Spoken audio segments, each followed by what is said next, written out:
பாக்கியலட்சுமி சீரியல்ல நாளைக்கான ப்ரோமோல பார்த்தீங்கன்னா, பாக்கியா வந்துட்டு எப்படியானா வந்துட்டு செல்லின வெளிய கொண்டு வந்துடணும் அப்படின்னு சொல்லிட்டு ரொம்பவே முயற்சி பண்றாங்க. இதுக்காக பார்த்தீங்கன்னா, போய் அந்த கவுன்சிலர் கிட்ட பேசினாலுமே வந்துட்டு, என்னை வந்து யாருமே இதுவரையில கை வச்சதே இல்ல. என் ஏரியாவுல எவ்வளோ கெத்தா சுத்திட்டு இருந்தேன். ஆனா அப்படி இருக்கும்போது என்னவே உன் மகன் அடிச்சுட்டான். அதனால அவன் ஜென்மத்துக்கும் வந்து வெளிய வர முடியாதுன்னு நான் பார்த்து பண்ணிடுறேன். அப்படின்ற மாரி சொல்ல, நீங்க இப்படி பொறுப்புள்ள பதவியில இருக்கிறது தப்பு. ஏற்கனவே வந்துட்டு உங்களால தான் வந்து அவன் அடிச்சான். அவன் ஒண்ணும் வேணும்னே அடிக்கலையே அப்படின்ற மாரி சொல்ல, ஓ! வீடு தேடி வந்து என்ன அவமானப்படுத்துறீங்களா அப்படின்னு சொல்லிட்டு பாக்கியாவ நீ தேவை எதோ முடிஞ்சா பண்ணிக்க. நீ என்ன பண்ணாலுமே வந்துட்டு உன் மகன் வெளியே வரமாட்டான் அப்படின்ற மாரி சொல்லிட்டு பார்த்தீங்கன்னா, பாக்கியாவ அனுப்பிச்சு விட்டுர்றாங்க. இதனால பாக்கியாவுமே பார்த்தீங்கன்னா, ரொம்ப மனசு உடைஞ்சு போய் என்னடா பண்றது?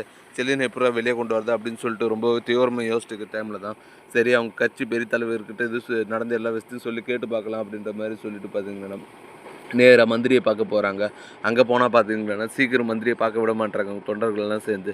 இதனால பாக்கியா பார்த்தீங்கன்னா, என்னடா பண்றது அப்படின்னு சொல்லிட்டு யோசிச்சுட்டு இருக்க டைம்ல தான், சுதாகர் அங்க வராரு. சுதாகர பார்த்த உடனே, என்ன சம்மந்தமா நீங்க இங்க வந்திருக்கீங்க? என்ன விஷயம்? அப்படின்ற மாரி கேட்க, ஒண்ணும் இல்ல செல்லின வந்து வெளிக்கொண்டு வரதுக்கு மந்திரிய பார்த்து பேசலான்னு சொல்லி வந்திருக்கேன் அப்படின்ற மாரி சொல்ல, நானும் அந்த விஷயமா தான் வந்திருக்கேன். விடுங்க நான் பேசிக்கிறேன் அப்படின்னு சொல்லிட்டு சுதாகர் பார்த்தீங்கன்னா, நேரா உள்ள போயிடுறாரு. இதனால பாக்கியா பார்த்தீங்கன்னா, என்னடா இவரு உள்ள போயிருக்காரு அப்படின்ற மாரி நெனச்சிட்டு இருக்க செல்வி பார்த்தீங்கன்னா, என்னக்கா நாம ஒண்ணு நெனச்சு வந்தா இவரு என்னன்னா, உன் பையன வெளிய கொண்டு வரதுக்கு நான் பார்த்துக்கிறேன் அப்படின்னு சொல்லிட்டு போறாரு. என்னக்கா இது அப்படின்ற மாரி கேட்குறாங்க.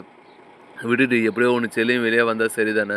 அப்படின்ற மாரி சொல்ட்டு இருக்கேன். சுதாகர் பார்த்தீங்கன்னா, உள்ள போய் மந்திரிய பார்த்து பேசி, எப்படியானா அவன வெளிய கொண்டு வந்துருங்க. என் சம்பந்தி வீட்டு பையன் தான் அப்படின்ற மாரி சொல்லி பார்த்தீங்கன்னா, மந்திரி கிட்ட சொல்ட்டு வரேன். சரின்னு சொல்லிட்டு பார்த்தீங்கன்னா, நான் உங்களுக்கோசரம் ஹெல்ப் பண்றேன். நீங்க எவ்வளோ பெரிய பிசினஸ்மேன்.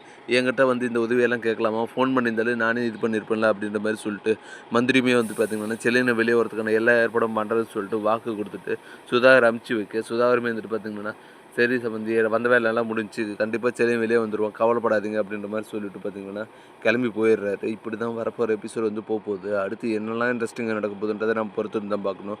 மேலும் இது போன்ற வீடியோக்கள தொடர்ந்து பார்க்க மறக்காம நம்ம சேனல் சப்ஸ்கிரைப் பண்ணிருங்க. Thank you.